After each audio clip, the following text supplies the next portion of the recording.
Salut, moi c'est Sarah et je suis là pour vous parler de ma thèse en sciences de l'éducation et de la formation, sciences humaines et sociales. Bonne écoute!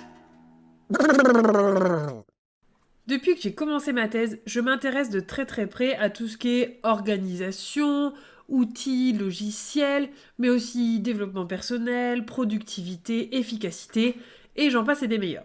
J'écoute plein de podcasts sur le sujet, d'ailleurs j'ai plein de recommandations à vous faire, donc n'hésitez pas à me demander si besoin. Et dans toutes ces recommandations, j'ai beaucoup entendu parler de ce livre, cet ouvrage, qui s'appelle Deep Work, retrouver la concentration dans un monde de distraction, la méthode pour gagner du temps, être plus efficace et réussir. Sur la couverture, c'est marqué best-seller du Wall Street Journal. Sur la couverture, le livre est bleu et en fait, il y a un espèce d'iceberg. Donc, au-dessus de la surface de l'eau, on a les mots succès, épanouissement, valeur ajoutée, qualité, productivité. Et sous l'eau, réflexion, concentration, attention, déconnexion et travail en profondeur. Et donc l'auteur de ce livre s'appelle Cal Newport et c'est de ça dont je vais vous parler aujourd'hui. Pour ceux qui auraient entendu parler de ce bouquin et ou qui auraient envie de le lire, sachez que écouter le podcast ne remplacera absolument pas la lecture puisque c'est une lecture que j'en fais moi personnelle et je vais vous dire un peu ce que j'ai retenu, ce que j'ai trouvé intéressant ou autre. En tout cas, ce que je peux vous dire, c'est que le bouquin est très facile à lire, c'est fluide, il y a plein d'exemples, c'est pas un bouquin compliqué et qui va vous demander des heures et des heures de lecture. Le premier truc que j'ai bien aimé et que j'ai retenu, qui est pas du tout au début du bouquin, mais en fait tout le début, c'est un peu conceptuel pour expliquer le principe, de quoi il va parler, donc de deep work, de travail en profondeur. Bref, le premier truc qui m'a vraiment marqué et que j'ai retenu, c'est l'Eudaimonia Machine.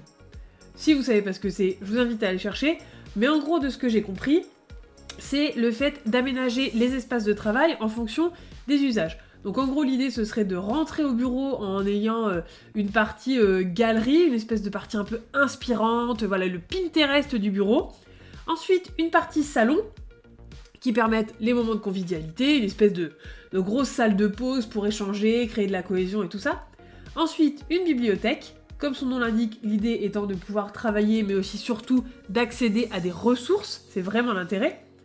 Ensuite, un espèce d'open space avec des bureaux, des salles de réunion, des endroits où on peut discuter entre nous, voilà, des bureaux pas fermés, vraiment un open space pour pouvoir générer de la collaboration.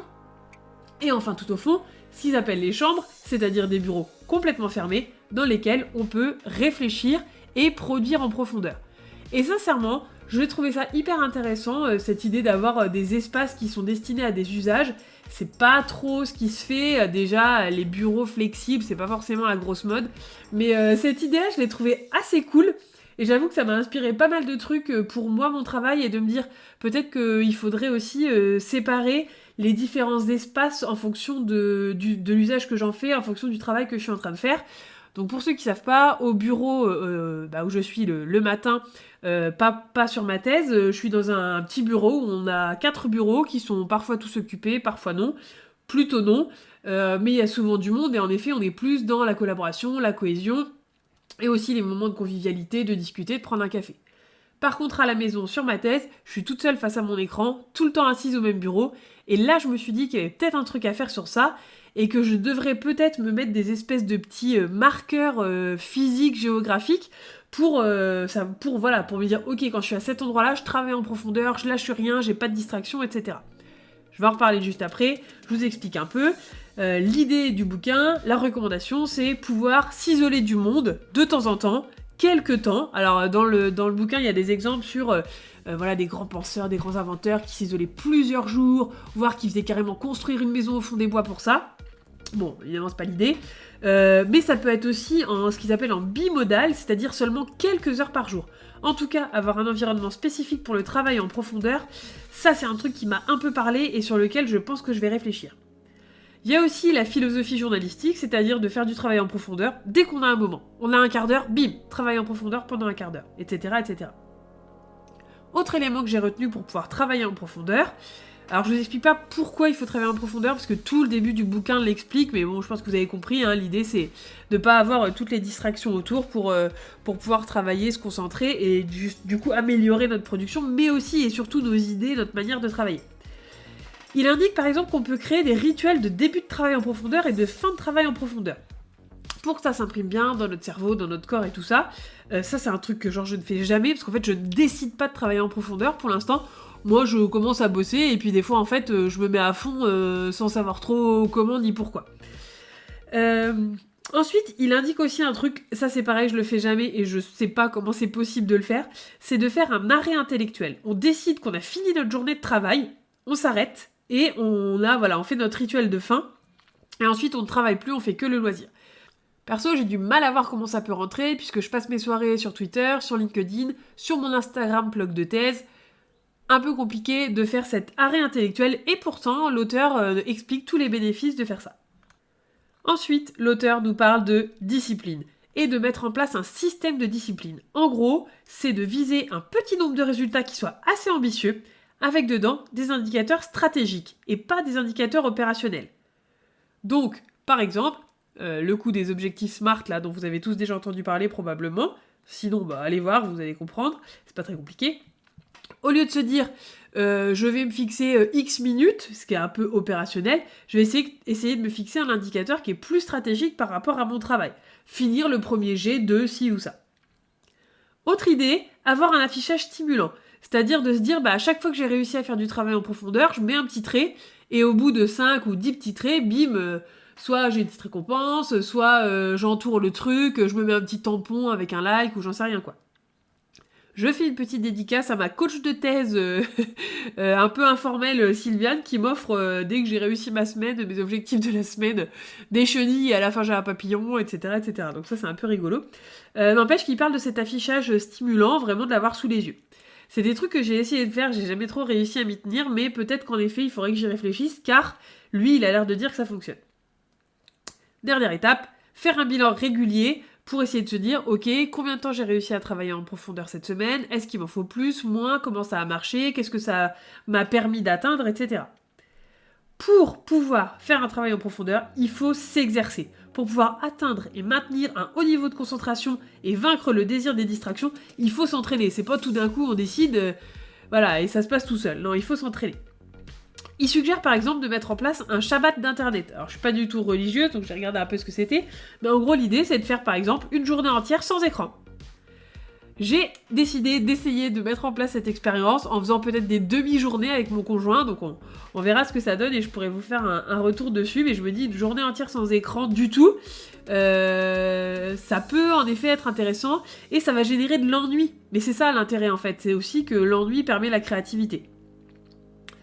L'idée, c'est en tout cas de garder des temps hors connexion qui soient immuables. Même s'ils sont courts, même s'ils sont peu nombreux, on les garde, on se fait des temps hors connexion. Clairement, c'est un truc que moi je ne fais pas du tout, jamais. Genre, j'ai toujours un écran, je suis tout le temps connectée et tout. Donc peut-être que ça, c'est des choses qui seraient intéressantes à mettre en place pour pouvoir se concentrer plus en profondeur sur la thèse. Il donne aussi des idées, comme se créer des délais artificiels particulièrement courts pour se forcer à travailler en profondeur sans interruption. Peut-être le faire de temps en temps au départ pour s'habituer, et puis après des créneaux de plus en plus fréquents et de plus en plus longs de concentration intense. Utiliser la méthode de méditation productive, c'est-à-dire se concentrer sur un problème à résoudre pendant un temps où le corps va être occupé mais pas l'esprit. Par exemple, vous partez marcher ou vous partez courir et vous dites « Ok, j'ai tel problème, pendant tout le temps de la marche, j'essaye de résoudre ce problème. Je m'entraîne à me concentrer intensément, à lutter contre les distractions parce que mon corps est déjà occupé, et je fais de la méditation productive. » A priori, d'après ce qu'il dit, c'est pas si facile. Le but, c'est pas forcément de rester en boucle sur le problème, mais d'essayer de trouver les solutions, faire la liste des solutions, se demander c'est quoi l'étape d'après, se mettre un peu en mode projet dans sa tête. Il y a toute une partie du bouquin qui porte sur le choix de nos outils, notamment de nos outils numériques. L'idée étant de mesurer les facteurs d'influence positive et négative de chacun, en essayant par exemple de stopper cet outil et d'étudier un peu les conséquences que ça peut avoir. Par exemple, les réseaux sociaux.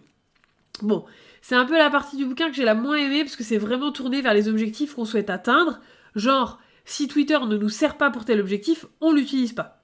Alors effectivement, c'est efficace pour son objectif, ça nous enferme un peu dans la mission en question. Moi, j'ai un peu du mal avec ça, dans l'idée que j'aime bien être ouverte à d'autres possibilités auxquelles j'aurais pas du tout pensé. C'est un peu trop calculé à mon goût, cette partie-là, mais en tout cas, c'était quand même assez intéressant, ça m'a quand même fait réfléchir. Il y a des temps super intéressants sur le temps de la journée. En fait, on a toujours l'impression que notre journée, elle commence à 8h et qu'elle se termine à 17h quand on revient du travail. Or, ce qu'il explique dans le bouquin, c'est que c'est un peu le contraire. En fait, notre vraie journée, elle commence quand on rentre du travail. On a 16 heures à utiliser, en gros, en dehors du travail, et donc il faudrait essayer d'en faire des choses utiles et constructives. Lire, voir des amis, planifier des activités et tout ça, pour éviter de perdre ce temps libre sur les réseaux sociaux, les sites de divertissement, etc. etc. Ça, j'ai trouvé ça aussi assez intéressant de voir cette vision un peu différente des choses, un peu différente de ce qu'on peut avoir l'habitude de se dire, en tout cas au quotidien. Il attaque ensuite la partie travail. Il dit qu'il faut absolument se méfier des tâches superficielles qui prennent un temps fou, et en plus c'est un temps qui est très difficile à estimer. Il préconise la méthode du time blocking, donc si vous écoutez un peu ce genre de podcast, vous allez savoir à peu près ce que c'est, mais en gros l'idée c'est que toute notre journée soit déjà prévue à l'avance. Ça veut pas dire qu'il peut pas y avoir de la souplesse, surtout au début, parce qu'on a du mal à estimer le temps que va nous prendre chaque tâche, mais l'idée c'est qu'il n'y ait pas de trou dans l'emploi du temps, justement pour éviter d'aller voir ses mails toutes les 5 minutes et de répondre à des mails alors que ça nous fait décrocher de notre sujet initial et ça nous déconcentre. Ça nécessite de savoir refuser les activités qui génèrent du temps de travail superficiel, savoir dire non et se fixer des limites. Bon, ça c'est facile à dire quand on travaille plus ou moins pas, hein, parce que, par exemple, dans les exemples qu'il donne, il disait le mec refuse les déplacements pour aller à des conférences, parce que quand on fait un déplacement, il faut réserver son billet de train, il faut réserver l'hôtel et tout, et c'est des tâches superficielles, et donc il a gagné en énergie et en concentration de travail parce qu'il ne fait plus de déplacements. Ouais, ok, chacun vit sa vie comme il veut. Mais il donne aussi des petites astuces, par exemple sur la gestion des mails, et c'est vraiment le dernier point que j'ai retenu sur cet ouvrage, c'est par exemple de proposer un filtre. Les expéditeurs, leur dire un peu sous quelles conditions vous allez répondre. Essayez de ne pas faire des réponses ultra rapides qui renvoient un peu la balle de l'information dans le camp du destinataire, ça c'est le truc qu'on fait toujours, c'est « Ah ben moi j'ai proposé un créneau donc je suis perché, j'attends la réponse de l'autre ». Mais plutôt de penser à un processus global pour gagner du temps dans tous ces échanges superficiels qui nous font perdre du temps. Ça, j'ai trouvé ça hyper intéressant, de dire, bah voilà, je te propose tel créneau, au lieu d'attendre que la personne réponde pour après donner un ordre du jour, par exemple, bah donner l'ordre du jour dans la foulée pour que la personne ait l'info, etc., etc. Autre truc qu'il dit, alors pareil, ça c'est pas forcément facile à faire pour tout le monde, mais ne pas répondre si le mail est ambigu ou peu clair. Si la question nous intéresse pas, s'il se passe rien de bon si tu réponds et rien de mauvais si tu réponds pas. Je vous avoue que j'espère que ma directrice de thèse n'applique pas cette règle, parce que sinon, je pense qu'elle ne me répondra jamais.